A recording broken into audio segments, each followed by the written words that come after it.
Hi everyone, Mary here, and we're going to continue working on some Chapter 4 homework problems. Here's number 11. A person in a canoe starts paddling and accelerates from rest to 0.6 meters per second in a distance of 0.41 meters. The combined mass of the person in the canoe is 73 kilometers. That's kilograms. What is the magnitude of the net force acting on the canoe? So here's what we've got. We know the mass is 73 kilograms. We're looking for force. We know the original velocity is 0. We know the final velocity is 0.6 meters per second, and all this occurs in a displacement of 0.410 meters. Well, if we've got force and mass, odds are we're going to end up using F equals ma. But in order to use F equals ma, we've got to know something about acceleration. We have original velocity, final velocity, and displacement. So this is going to be a two-step problem. We're going to have to find acceleration and use this information to find acceleration. Once we know acceleration, we can then take it, plug it into this equation, and go back and find force. So firstly, let's find that rate of acceleration. Now, looking at this collection of variables, what equation pops out? To me, I see VF squared is VO squared plus 2a and x. And if I'm looking for a, well, original velocity is going to go to 0 because that's 0. So VF squared is 2ax. To solve for a, divide both sides by 2x. So rate of acceleration is final velocity squared divided by 2x.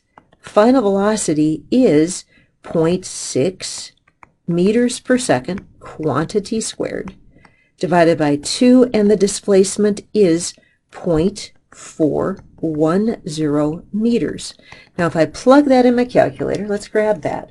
0.6 squared divided by 2 divided by 0.41, I end up with 0.4439, and this is going to be meters per second squared. Get rid of one of the meters, so I end up with meters per second squared.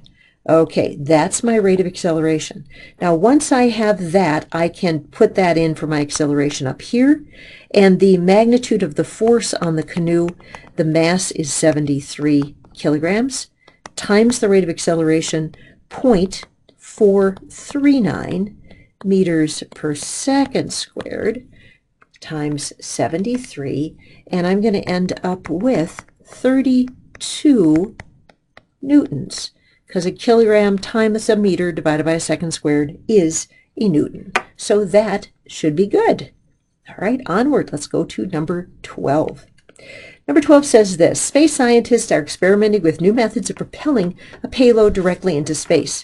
It's a type of gun that can accelerate a 5-kilogram projectile from rest to a speed of 4,000 meters per second. The force required to execute this is 490,000 newtons. How much time would it take for the projectile to come up to that speed? All right, here's what we've got. Here's my mass. The mass is 5 kilograms. The force applied would be 490,000 newtons. I do not know my rate of acceleration, but I've got force, I've got mass. Odds are we're going to aim towards F equals ma somehow. But we want to look for time. So time is going to be my question mark, and it is going to accelerate it from rest. Rest means original velocity is 0. 4,000 meters per second, that's going to be my final velocity, 4,000 meters per second. So what the heck am I going to do with this one? Well, if I think I'm going to have to do this one sort of backwards to the way I did the other one. If I can use this pile of information to find acceleration, once I know acceleration, I can then take acceleration, combine it with these pieces of information, and once I know acceleration, I can use a kinematics equation and solve for time. So that's what I'm going to do. I'm going to use my F equals ma To solve for A is going to be force divided by mass, the 490,000 newtons, divided by my mass of 5 kilograms. The rate of acceleration is going to be very, very huge. It's a big, big number. When I do the math on that, it's 98,000 meters per second squared. It's like 10,000 times the acceleration of gravity. It's humongous acceleration. But now that I have that acceleration, I can look at acceleration time VO and VF, and I can use a kinematics equation. So which kinematics has A, T, VO, and VF in it? I'm going to use VF is VO plus AT, and I'm going to solve for time. So time's going to be final velocity minus original divided by acceleration. Final here is 4,000. I had a unit problem right there, didn't I? 4,000 meters per second. Original velocity is 0. 98,000 meters per second squared. How much time is this going to require? When I put this in my calculator, I end up with something crazy like 0.0408 seconds. Wow, that is really, really crazy. That is 4/100ths of a second. Mama, that's a big acceleration. That really, really is. Let's do another one. A 7mm rifle bullet has a mass of 9 grams. It emerges from the rifle with a muzzle velocity of 2,800 feet per second. The barrel of a typical rifle is about 0.69 or 69 centimeters long. What force must be applied to the bullet by the exploding gunpowder in order for the bullet to achieve this velocity? Give your answer in pounds. Now, I looked the numbers up online so that they'd be sort of accurate. All right, so here's what's going on. Inside of the muzzle of a firearm, you've got a rifle bullet that you've got some exploding gunpowder, and that exploding powder is going to accelerate the bullet throughout the entire length of that barrel. That barrel is going to accelerate it for 0.690 meters. That's the distance. It emerges from the rifle with a muzzle velocity of 2,800 feet per second. So final velocity is 2,800 feet per second. Well, the bullet is going to start out with an original velocity of 0. It has a mass of 9 grams. We want to know what force must be applied to the bullet.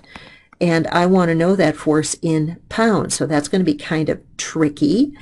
Well, let's see if we can figure this out. We've got all sorts of unit craziness going on here. But first off, let's kind of get a lot of this stuff into one set of units. So let's decide we're going to work in the metric system because that's going to make most people happiest. And I am going to look for rate of acceleration, because if I can find the rate of acceleration in here, inside of the barrel, once I know the acceleration and mass, I can find force.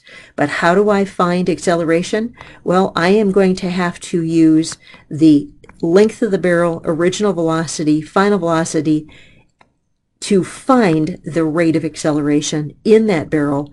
And so I'm going to have to use the kinematic stuff to find acceleration, then plug that acceleration in back here.